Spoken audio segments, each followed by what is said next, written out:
Welcome to BlackthornProd. My name is Liam Kalis, co-founder and lead game programmer of BlackthornProd.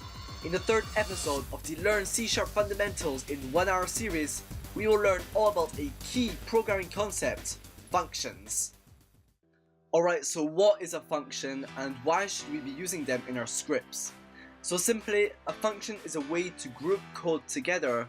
This way your code is organized, flexible, and most importantly, reusable. You can think of a function as a servant. You can call your servant and he'll perform certain tasks.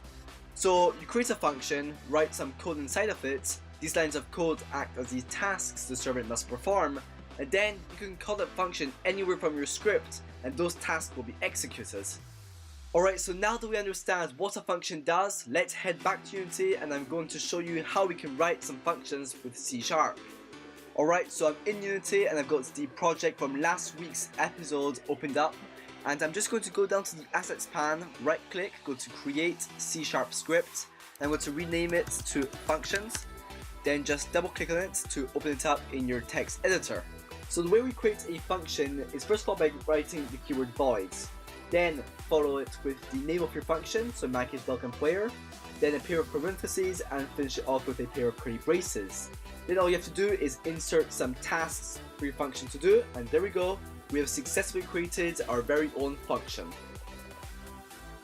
Our servant, unless called, will not perform any tasks. Same thing for functions. A function on its own has absolutely no purpose. We need to call our function from some place in our script so that the tasks inside of it are executed. So I want to welcome my player at the start of my game, so I'm going to go inside my start function, and then the way we call our welcome player function is simply by writing welcome player, followed with a pair of parentheses, and of course end your statement with a semicolon. Then just save your script, head over back to Unity, drag and drop your function script onto a game object in your scene, and now if you press play and open up your console, you'll see that the function was called. Excellent. So you might not see the use of functions right now, but imagine we have say 5 players you wanted to welcome. Well, without functions, you would have to copy and paste the 3 lines of code 5 times, which will give you 15 lines of code. That's the power of functions. You just write the code once, and then you can call it as many times as you want, and your scripts are just so much cleaner and in the long run easier to understand. So now, how can we customize our welcome player function so that it doesn't always welcome Liam, the 15 years old boy? So in C# we could add parameters to our functions. Parameters are really similar to variables. So in our example we have got our welcome player function, and inside of it we are printing these lines to the console. So the way we can customize the name of our player is by putting a parameter inside the 2 parentheses. So in this case it will be a string parameter, and I will just call it player name. Now I could just change the hard-coded value with our player name parameter. We could do the same with our age by making an int parameter and call it age. And just like that, we can customize the message for each player. We are basically saying to our handy servant, go and welcome our guests. Remember, his name is Tom, 55 years old, his name is Eric, 26 years old, and so on. Alright, so let me add my 2 parameters in my script. So I'm going to go inside my 2 parentheses, write string player name, separate them with a comma, and then int age. Then I'm just going to replace Liam with player name, and 15 with age. Perfect. Now when I call my welcome player function, I could pass in the values for player name and age. So I'm going to go inside my 2 parentheses, player name I'm going to set it this time to Noah, and the age I'm going to set it to 17.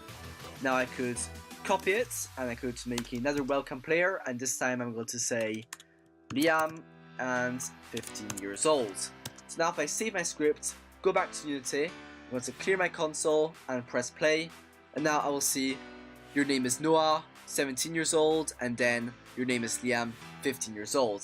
Excellent. So one last thing we could do with our servant is, for example, to give him some ingredients and ask him to cook a dish with those ingredients. and then of course serve the meal.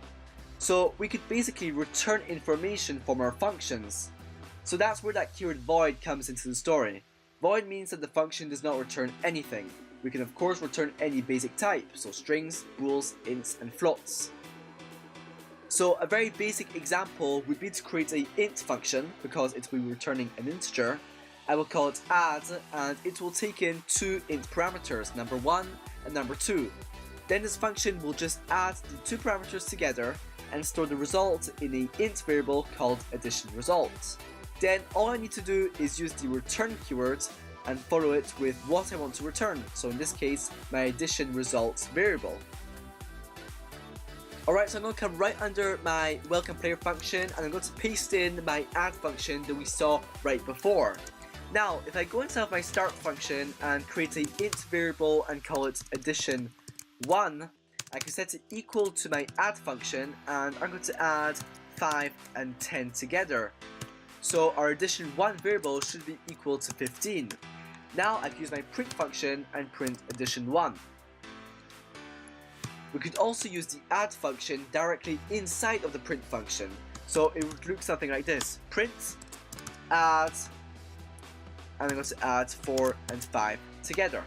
So this should print out the number 9. So let me save my script, let's head over back to Unity and press play, and as we could see, 15 and 9 is getting printed out. Excellent. Alright guys, I hope you understood everything in this episode. Like always, if you have any questions, problems or suggestions, feel free to post them in the comment block down below. You're awesome, but if you want to be even more awesome, put a like and subscribe to our channel. New videos are coming out every week.